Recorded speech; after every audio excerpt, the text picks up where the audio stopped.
Yes, we can. ¡Que viva el pueblo gozo! ¡Que viva el gozo! I have a dream. Je crois aux forces de l'esprit.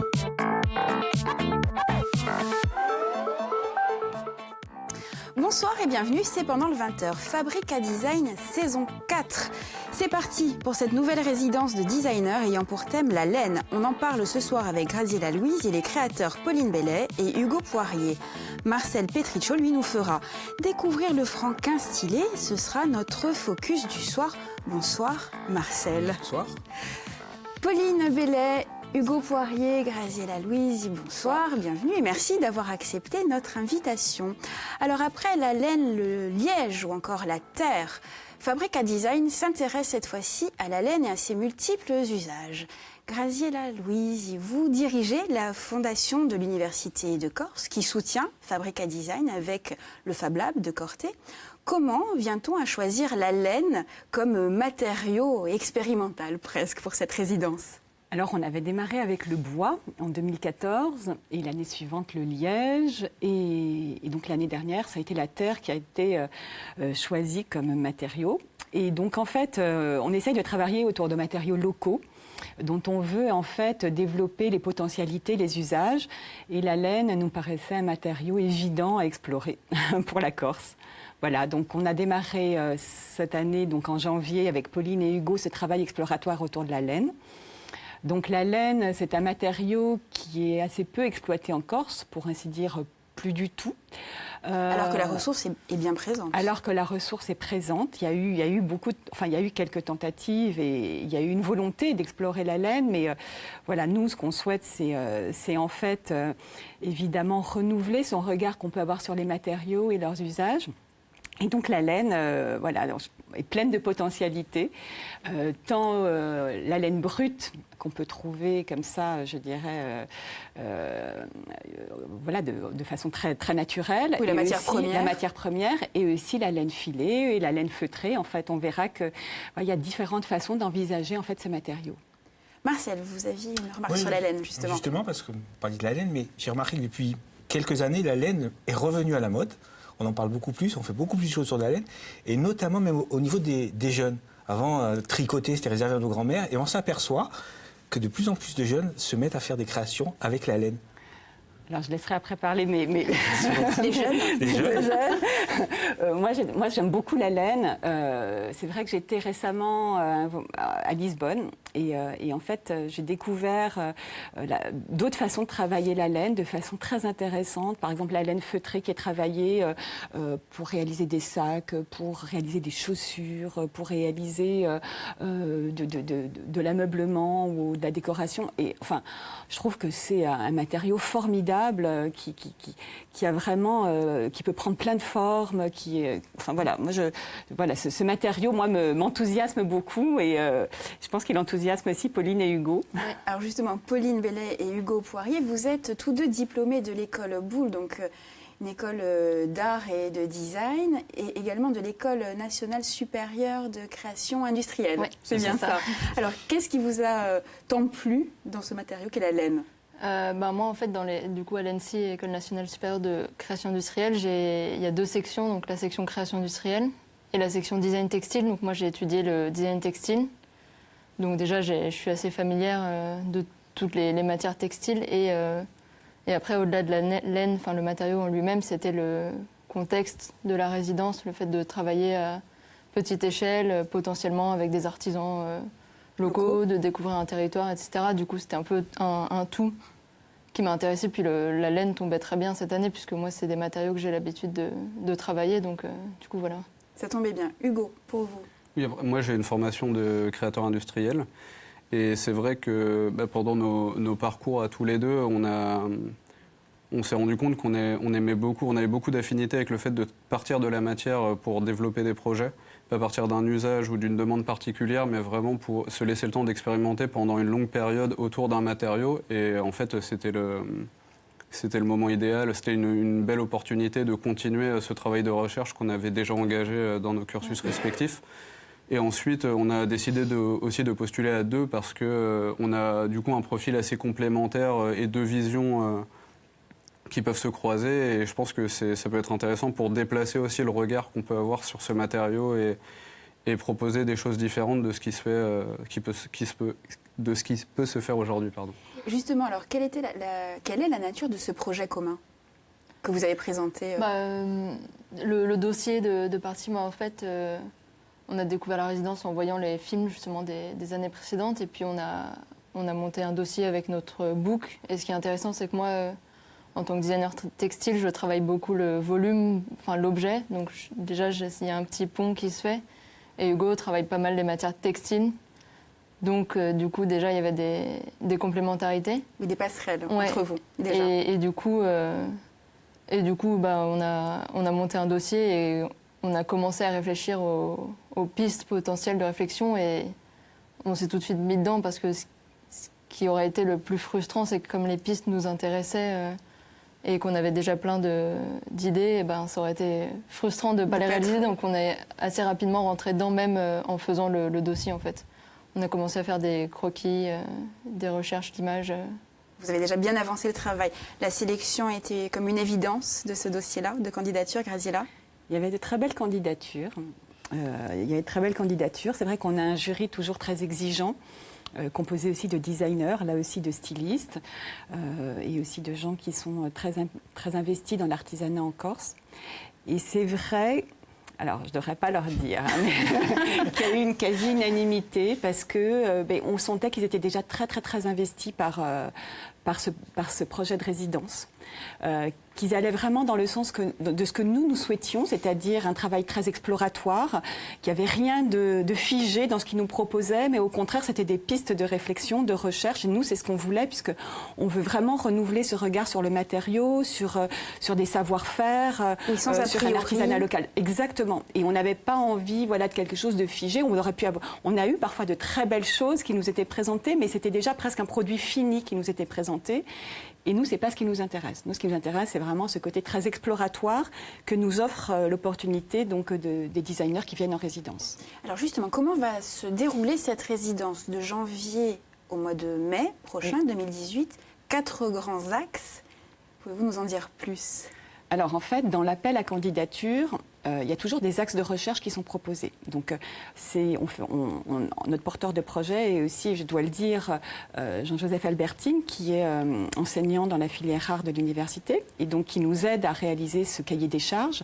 Et donc, dans le cahier des charges, il y a 4 axes de recherche. Là, dans les 4 axes, il y en a un qui est bien entendu autour de la laine brute, parce que c'est un très beau matériau, noble et très intéressant à explorer, autour de la laine filée, donc qui part en Sardaigne, qui revient sous forme de pelote de laine, et donc là aussi c'est un autre travail. Il y a aussi la laine confrontée à un autre matériau, donc une hybridation entre plusieurs matériaux. Et le 4e volet, c'est l'innovation. Donc là, ça peut être réfléchir à une innovation d'usage ou l'utilisation d'outils un peu techno. Bon, puisque le Fab Lab, en fait, le lieu de résidence est au Palazzo National, donc qui héberge le Palazzo de Corte, de l'université. Et donc, ils ont à leur disposition toutes les machines numériques du Fab Lab. Donc là aussi... on va jusqu'à la réalisation de vos projets, de prototypes. Oui. Et donc là, l'utilisation de ces machines, de ces outils numériques offre d'autres perspectives pour travailler en fait le matériau. Et je sais que vous avez déjà plein de pistes, puisque vous en avez un peu parlé, hein, notamment avec, il y a la brodeuse numérique, mais peut-être la fraiseuse, je ne sais pas, ou on voit la découpe laser. On voit des images des résidences passées, précédentes, à l'écran, justement, on voit les imprimantes et autres outils techniques dont vous pouvez bénéficier très prochainement. Des outils qu'on a déjà eu la chance d'appréhender en plus à l'école. Donc ça enlève déjà tout ce travail de comment marche la machine, comment... Oui, de prise en main. Et du coup, on sait qu'il y a des choses qui sont possibles avec le textile et donc la laine qui sont intéressantes. Et vous avez déjà des idées sur les 4 grands axes de cette résidence ? Pour l'instant, en fait, on a, comme l'a dit Graziella, on a proposé des pistes de recherche. Par exemple, sur la laine brute, En fait, on a eu la chance tous les deux de partir au Japon pendant nos cursus et on a été très marqués par les artisanats japonais. Et il y a notamment les balais japonais qui sont faits à partir qui sont assemblés à partir de cerclages de métal. Et c'est une piste qu'on aimerait explorer avec la laine. Enfin, c'est cette idée de venir donner corps et articuler des morceaux de laine brute, par exemple, avec des cerclages de métal. Donc en fait, on a plusieurs pistes comme ça de recherche pour hybrider la laine avec un autre matériau par le feutrage, assemblé en brodant. Voilà, donc on a pas mal de pistes qu'on aimerait explorer avec les outils du Fab Lab et des artisans aussi locaux, pourquoi pas. En plus, quand on a proposé les pistes, on n'avait pas touché la matière puisque toutes les laines sont différentes et du coup, on n'avait pas vu à quoi ressemblait vraiment la laine corse. Alors, et les du coup, caractéristiques. là, c'était intéressant de se rendre compte, par exemple, Graziella parlait du feutre, de tester et de se rendre compte qu'on pouvait avoir des jeux de transparence intéressants qu'on ne pouvait pas du tout anticiper avant.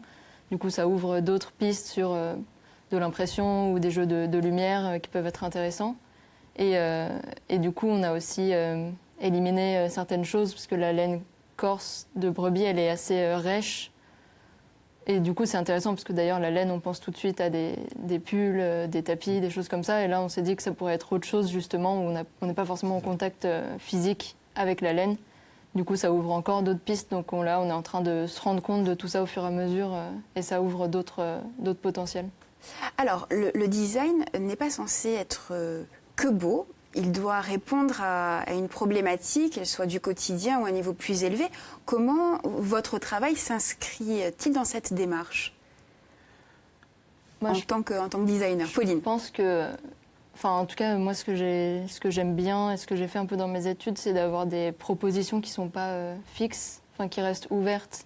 Et du coup, ça veut dire que potentiellement, des gens peuvent se les approprier. Donc, par exemple, fabriquer eux-mêmes un objet qui serait simple à fabriquer parce qu'on l'a fait avec des outils, par exemple, comme une imprimante 3D et de la matière première. Et dans ce cas-là, c'est... Oui, donc là, en l'occurrence, vous avez toute votre place au Fab Lab. C'est l'esprit du Fab Lab. Complètement, puisque d'ailleurs, il y a forcément des prototypes qui sera proposé, qui sera en open source, c'est-à-dire dont les fichiers seront accessibles à tous pour pouvoir être réalisés au Fab Lab, donc avec les machines donc, mises à disposition au Fab Lab. Donc c'est vraiment cet esprit-là et l'esprit aussi de maker, c'est-à-dire que chacun peut fabriquer soi-même des choses et du coup avec à disposition voilà, des travaux qui ont été réalisés par d'autres et qui sont mis à disposition de la communauté. Hugo.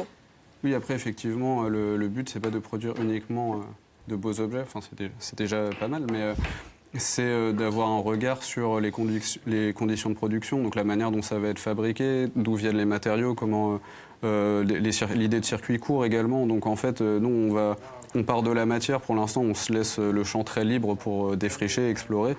Après, l'idée, c'est de proposer vraiment des produits et des propositions d'objets, quels qu'ils soient, cohérents en termes de production locale. Oui, ce que je viens de dire, en fait, de circuit court, la manière dont ça va être réalisé, quel va être l'impact aussi écologique du produit. Donc, il y a toutes ces questions-là qui gravitent autour de l'objet. C'est pas uniquement esthétique. Il y a beaucoup de facteurs en fait, qui vont venir façonner aussi le projet. Graziella, on parle de beaucoup de facteurs économiques également avec ce choix de la laine. Il n'est pas anodin.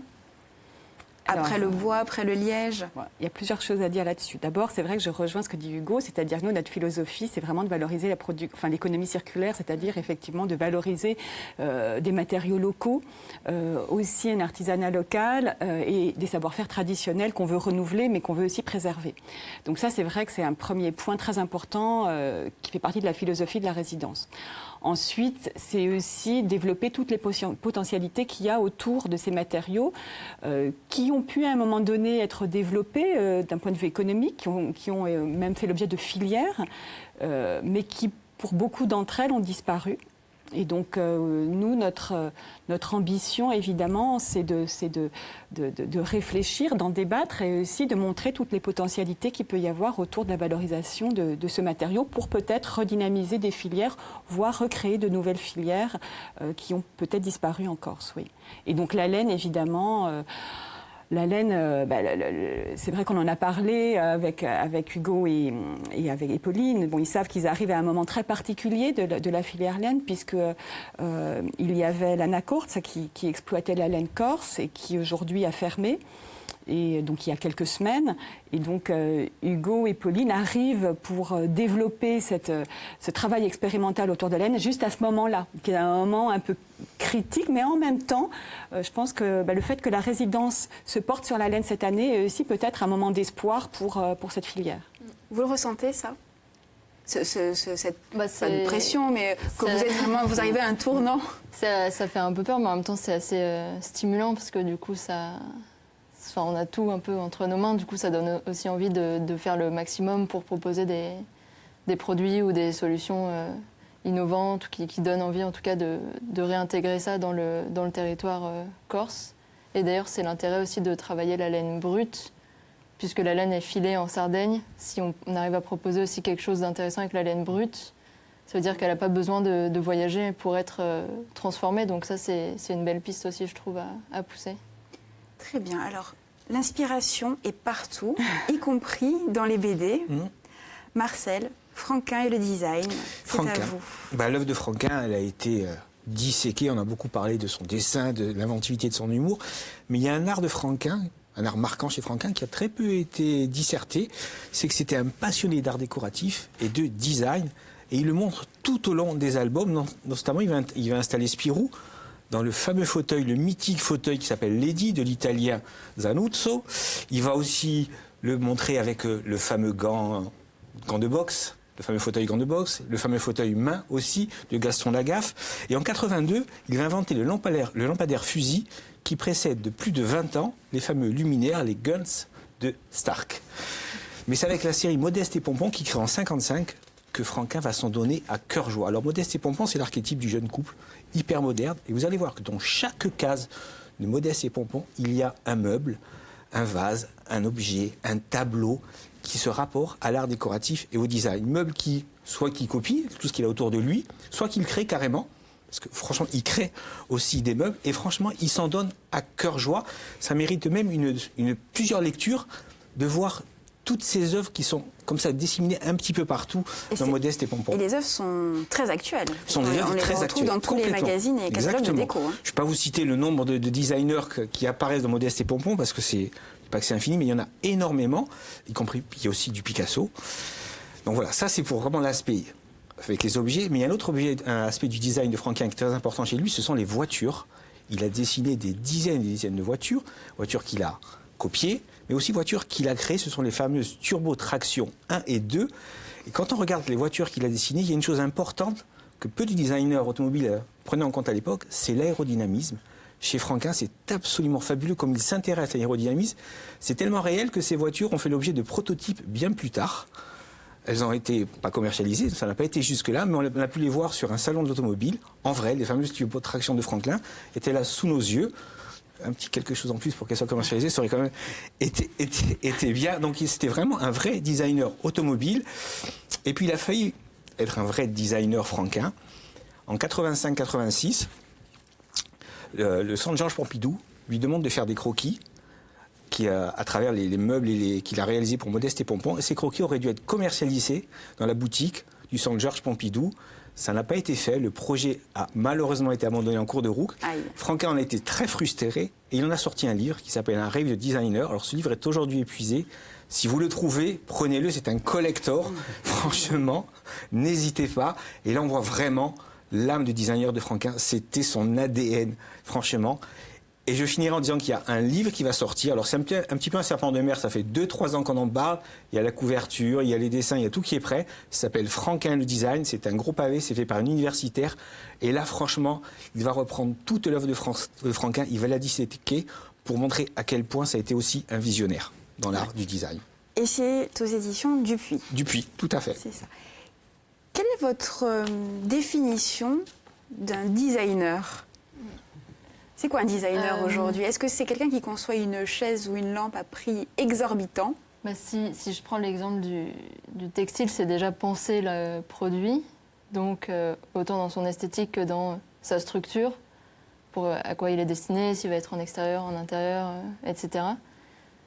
Et ensuite, en général, si on travaille avec des partenaires, par exemple, ça va aussi dépendre de la cible. Enfin, il y a toute une partie forcément marketing qui rentre en compte.